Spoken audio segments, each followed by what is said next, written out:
Hello friends, welcome to Yas recipes. இன்றைக்கி நம்ம சேனலில் ஒரு சூப்பரான வடைக்கறி தான் எப்படி செய்யறதுன்னு பார்க்க போகிறோம். இது செய்கிறதுக்கு நமக்கு வெறும் 10 நிமிஷம் தான் ஆகும். ரொம்ப ஈஸியாக செஞ்சிடலாம்.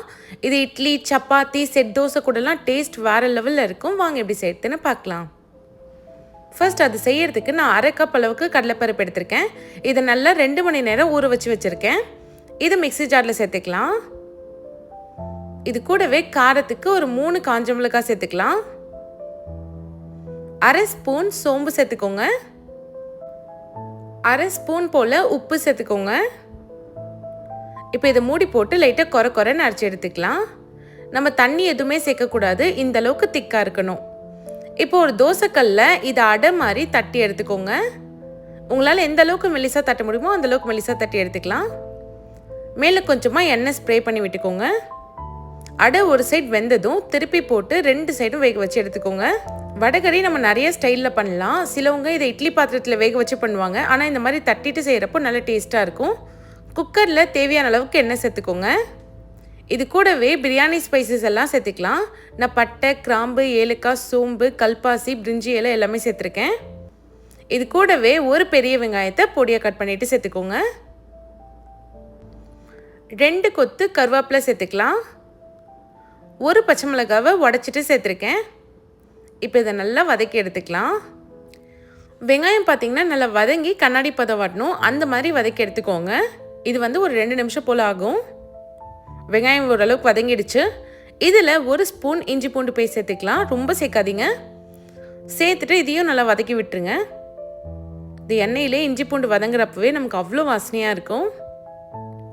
இது கூட ஒரு தக்காளி பழம் சேர்த்துக்கோங்க. நான் நல்லா பெரிய தக்காளியாக இருக்கிறதுனால 1 சேர்த்துருக்கேன். சின்னதாக இருந்துச்சுன்னா நீங்கள் 2 கூட சேர்த்துக்கலாம்.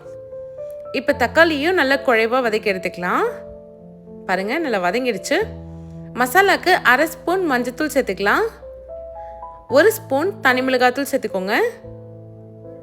1 ஸ்பூன் மல்லித்தூள் சேர்த்துருக்கேன். 1 ஸ்பூன் கரம் மசாலா சேர்த்துக்கலாம். இப்போ தேவையான அளவுக்கு உப்பு சேர்த்துக்கோங்க. நான் 1 ஸ்பூன் உப்பு சேர்த்துருக்கேன். 1/2 கைப்பிடி ஃப்ரெஷ்ஷான புதினா மல்லி சேர்த்துக்கலாம். இப்போ இது எல்லாத்தையும் நல்லா எண்ணெயிலே வதக்கி விடுங்க. அந்த புதினா மல்லிலாம் எண்ணெயில் வதங்குறப்பவே நமக்கு அவ்வளோ வாசனையாக இருக்கும். பாருங்கள், நல்லா வதங்கி எண்ணெய் பிரிஞ்சு வந்துருச்சு. நம்ம ஆல்ரெடி ரெடி பண்ணி வச்சுருந்தோம் இல்லையா அடை, அதை இந்த மாதிரி உதிர்த்து விட்டுக்கோங்க. அதையும் இந்த மசாலாவோடு சேர்த்துக்கலாம். இப்போ நல்லா தாராளமாக தண்ணி சேர்த்துக்கோங்க. நம்ம நிறைய தண்ணி சேர்த்தா கூட இந்த வடைக்கறி நல்லா திக்காக தான் இருக்கும். நான் 2 கப் அளவுக்கு தண்ணி சேர்த்துருக்கேன்.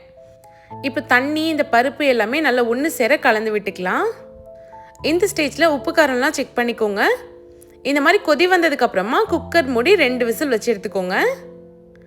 ப்ரெஷர் எல்லாம் போனதுக்கப்புறம் ஓப்பன் பண்ணி பார்த்தீங்கன்னா நல்லா எண்ணெய் பிரிஞ்சு சூப்பரான வடைக்கறி ரெடி ஆகிடுச்சு. எனக்கு இந்த அளவுக்கு திக்காக வேணுன்றதுனால நான் 2 கப் தண்ணி சேர்த்துருக்கேன். உங்களுக்கு இன்னும் தனியாக வேணும்னா நீங்கள் 3 கப் போல் கூட தண்ணி சேர்த்துக்கலாம். அவ்வளோதான், நல்ல கமன்னு சூப்பரான வடைக்கறி ரெடி ஆயிடுச்சு. இது சுட சுட இட்லியோடு நான் இன்றைக்கி சர்வ் பண்ணியிருந்தேன். டேஸ்ட் அவ்வளோ சூப்பராக இருந்துச்சு. இந்த ரெசிபியை நீங்களும் கண்டிப்பாக உங்கள் வீட்டில் ட்ரை பண்ணி பாருங்கள். ட்ரை பண்ணிட்டு எப்படி இருந்துச்சுன்னு கமெண்ட் பண்ணுங்கள். வீடியோ பிடிச்சிருந்தா யாஸ் ரெசிபீஸ் சேனலை சப்ஸ்கிரைப் பண்ணிவிடுங்க. தேங்க்ஸ் ஃபார் வாட்சிங்.